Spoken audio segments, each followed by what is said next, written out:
très contente et très fébrile de vous accueillir pour vous présenter la 22e édition du concours soliste et petits ensembles de la FHESQ.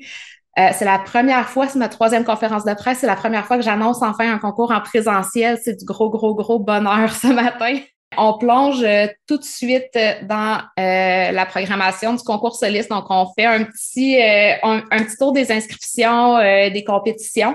On compte en tout 436 inscriptions, donc pour notre premier retour en présentiel, post-pandémie, qui se divise ainsi 348 solistes, 49 ensembles de musique de chambre, 29 duos, 9 combos, 2 ensembles vocaux, ce qui est assez constant là, dans nos inscriptions pour un total d'environ 630 musiciens, dont plusieurs d'entre eux font de 2 à 3 prestations. Donc, vraiment, les jeunes sont là plusieurs jours, ils s'impliquent beaucoup dans l'événement. Ils parviennent de plus de 10 régions du Québec, dont l'Abitibi-Témiscamingue, qui débarque avec une délégation de 47 musiciens, c'est pas rien. Il y en a de Charlevoix, des Laurentides, de Montréal, de l'Estrie. Évidemment, on a plus de 35 inscriptions aussi qui proviennent directement de Victoriaville et de la région. Donc, on est très content de relancer ce concours-là à Victo cette année. Le déroulement des compétitions ira selon l'horaire habituel, en fait. Donc, le vendredi soir, on accueille tous les duos. Le samedi, c'est vraiment la journée des solistes. Et le dimanche, donc, tous les ensembles de musique de chambre, ensembles vocaux et une connotation un peu plus jazz aussi avec tous les combos qui seront présentés ce matin-là. Donc, les récipiendaires peuvent recevoir, on l'a énoncé un peu plus tôt, les solistes et des bourses dans des camps musicaux qui sont remis. Il y a aussi des bourses en argent pour les duos, ensemble de musique de chambre et combo. Et je vous détaille un peu plus les 2 nouveaux partenariats qu'on a cette année. Donc, avec l'Orchestre symphonique de Drummondville, je souligne d'ailleurs la présence de François Couturier qui est avec nous ce matin. Merci d'être là. Donc, avec l'orchestre, en fait, ce qu'on a organisé, c'est vraiment au niveau de nos bourses en musique de chambre. Il y a un ensemble, dans le fond, récipiendaire gagnant dans sa catégorie qui va recevoir des coachings de la part des musiciens de l'Orchestre symphonique de Drummondville ainsi que des billets pour assister à des concerts. Donc, on est très content de tisser ce nouveau partenariat avec notre orchestre régional. Et au niveau de la Guilde des musiciens et musiciennes du Québec, eux vont venir bonifier nos bourses au niveau des solistes. Il y auront 2 bourses de 500 $ qui seront remises à des participants de secondaire 5 avancés, soit pour l'achat d'un instrument, soit pour des jeunes qui vont poursuivre un parcours professionnalisant en musique. Donc, on est très contents de cette nouveauté-là aussi et de pouvoir encourager encore plus nos participants à poursuivre leur parcours. Sinon, 2 grandes nouveautés. Il n'y a pas de nouveauté tant que ça au niveau du processus des compétitions, des catégories. Par contre, on met en place un tout nouveau processus au niveau de l'enregistrement.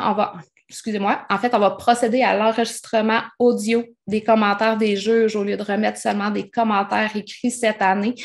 Donc, c'est un gros projet qu'on met en place. Ça aura un impact très positif pour nos participants. Puisqu'ils vont recevoir plusieurs enregistrements. Déjà, l'enregistrement de leurs prestations seules, ce qui leur permet de se réentendre, c'est déjà très formateur. Puis, du fait de recevoir des commentaires audio des juges directement sur la musique, c'est plus parlant, c'est plus précis. Les juges ont le temps d'en donner plus, donc c'est plus gratifiant pour les juges aussi à ce niveau-là d'avoir l'impression de pouvoir donner plus de rétroaction aux participants. Si on passe à tout le reste de la programmation du concours, donc cette année, on veut vraiment convier la population de Victoriaville, de la région et même plus loin, à venir s'impliquer auprès du concours, à venir participer à nos activités. Donc, en nouveauté aussi, pour la première fois, on va avoir une cérémonie d'ouverture le vendredi soir. Souvent, nos duos, ils viennent compétitionner, puis il n'y a pas beaucoup d'autres actions autour. Donc, on est très content d'accueillir le stage band Victoriavillois, sortie 210, qui sera sur la scène de l'auditorium à l'école secondaire Le Boisé le vendredi. Donc, on sera en mesure d'ouvrir officiellement le concours. Ensuite, bien, évidemment, on revient avec nos activités quand même habituelles, notre jam session qui sera là à 4 reprises pendant la fin de semaine, donc les 15 et 16 avril, pour donner du coaching en improvisation jazz, accueillir. En fait, c'est pas réservé aux participants du concours, c'est important de le dire. Je pense n'importe qui a envie de se présenter avec son instrument, venir jammer, venir côtoyer ces musiciens-là qui sont merveilleux, soit dit en passant, peuvent le faire, peuvent venir jammer au concours. Le jam session cette année sera tenu par Carl Mayotte, qui a tellement aimé son expérience de porte-parole l'année dernière, qui est de retour avec nous. Donc, il sera accompagné de Damien Jade Cyr au saxophone, Stéphane Chamberlain à la batterie et Laura Sanson au piano. Donc, à 4 reprises, l'horaire détaillé est disponible évidemment sur la page de la programmation sur le site web du concours soliste. Puis aussi, il y aura 2 ateliers de gumboots qui sont offerts par Baratanga. C'est grâce à une subvention de Loisirs Sport Centre du Québec. Donc, encore une fois, ouvert à la population. Sur réservation, les informations vont se retrouver sur notre site web parce que les places sont limitées. Mais vraiment, on veut faire bouger tant nos participants que la population en rythme. C'est une super belle façon d'approcher la musique aussi. Ensuite, au niveau de notre programmation, il y a Rose, évidemment, notre porte-parole qui va être impliquée dans l'événement, qui va donner un atelier sur la motivation. Mais j'aimerais ça, Rose, que tu nous le présentes puisque tu es là, ton atelier. Ben, tout à l'heure, je vous parlais un peu de ce qu'on apprend dans les concours, qu'on n'apprend pas à l'école. Une des choses que moi, j'ai appris, c'est à me construire un réseau de contacts solide. C'est à travers un concours que j'ai trouvé mon agence à Paris. C'est à travers les concours que j'ai développé un lien très, très proche avec mon orchestre symphonique à Montréal. Puis c'est grâce à ces liens-là que ma carrière a pris son envol dans la dernière année. Donc, dans mon atelier, on va pas faire de musique. On va analyser des profils de carrière. On va parler de nos motivations intrinsèques. On va se créer un parcours type. On va se créer des objectifs. Puis on va déterminer c'est quoi les étapes, les petits accomplissements qu'on peut viser à chaque semaine, à chaque mois pour se rendre à notre objectif. Donc, c'est vraiment une classe de maître qui s'adresse à tout le monde, même des gens qui font pas de musique du tout. En fait, n'importe qui a envie de resserrer sa motivation est bienvenu dans cet atelier. Merci, Rose. Finalement, pas finalement, mais pour continuer, on aura aussi un spectacle surprise à la cafétéria de l'École de Boisé le 15 avril à 13h. Je pense que c'est la première fois qu'on fait ça. À 13h, il n'y aura pas de compétition le samedi. Tout s'arrête, pause pour tout le monde. On a un artiste surprise qui sera là. Je ne vous en dis pas plus, mais je pense que ça va être intéressant. C'est une offre qu'on a eue, qu'on est très, très, très content d'accueillir. Donc voilà, c'est un rendez-vous. Finalement, le samedi, en prestation à 17h30, avant la remise des médailles du samedi en fin de journée, on aura le Burning Brass Band, qui est une fanfare cuivre et percussion entièrement féminine, basée à Montréal, qui prône la diversité. Donc, on est super content de les accueillir, ils sont super dynamiques. Puis aussi, elles l'ont souligné elles-mêmes sur Facebook hier suite à un post, mais ce sont toutes d'anciennes participantes du concours soliste. Donc, elles sont très contentes de revenir en tant qu'invitées cette année. Je ne l'avais pas réalisé en les invitant, mais bref, on est vraiment contente de pouvoir les accueillir.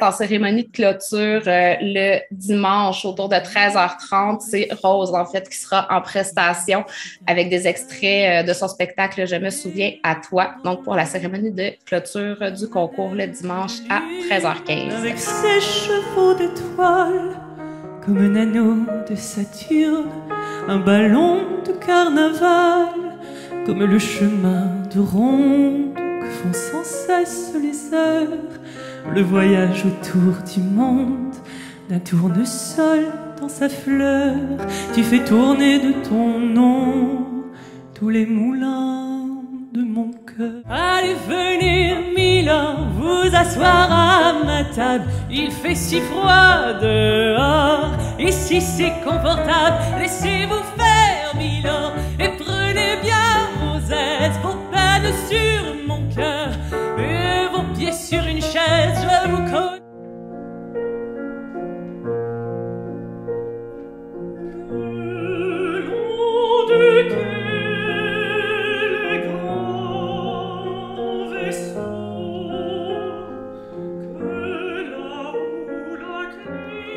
Puis on poursuit, on l'a souligné tout à l'heure, et encore une fois, toute la programmation des classes de maîtres qui sont présentées par la Fédération des harmonies et orchestres symphoniques du Québec, ainsi que toutes les institutions d'enseignement supérieur en musique qui sont partenaires de l'événement. Donc, encore cette année, on en a une douzaine, des gros noms de l'enseignement, en fait, en musique au Québec. On est très contents de les avoir avec nous.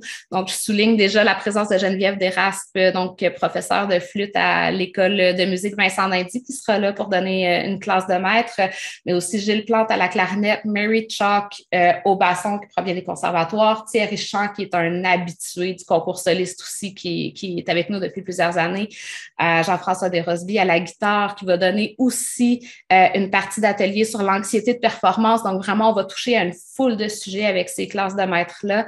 Martin Lesage au violon, Billy Bouffard, donc c'est écrit musique de chambre, pop, jazz. Ça va se dérouler dans la cafétéria. Je prends le temps de vous en parler parce qu'encore là, on convie la population. C'est un atelier qui va être participatif, qui est ouvert à tous. On s'attend à avoir vraiment plusieurs musiciens qui vont jouer ensemble. En fait, il introduit là, toutes des notions d'interprétation pop et tout ça avec du répertoire accessible. Donc, on s'attend à avoir vraiment une masse là, de saxophonistes qui sera là pour venir jouer. Donc, encore une fois, apportez vos instruments, venez pousser quelques notes. Jocelyne Roy à la flûte de l'Université de Montréal, Louis-Philippe Bonin au saxophone du Cégep de Saint-Laurent. Et le dimanche matin en matinée, le 16 avril, programmation plus jazz pour aller avec nos combos jazz qui présentent ce matin-là. Donc, Anam Nguyen à la guitare, Samuel Blais au saxophone et Jonathan Turgeon, pianiste, qui donnera un atelier à l'improvisation jazz. Donc, tout ça en complément de notre jam session qui sera là aussi toute la fin de semaine. Donc, voilà, ça fait pas mal le tour de notre programmation. Je pense que ce sera riche, qu'il va y avoir beaucoup d'actions, ça va pétiller, beaucoup d'activités en simultané aussi. Ça vaut vraiment la peine de venir visiter l'événement cette année. Puis, je prends la peine de souligner qu'on est toujours à la recherche de bénévoles aussi. Nos équipes ne sont pas du tout comblées à ce niveau-là. Donc, on a de la place. Il y a des gens qui ont envie de venir s'impliquer et tout ça. Bien évidemment, vous êtes les bienvenus. On mettra là toutes les coordonnées. Là. Ce sera dans le dossier de presse, ce sera sur notre site web et tout ça. C'est assez facile de trouver comment s'inscrire pour être bénévole au concours soliste.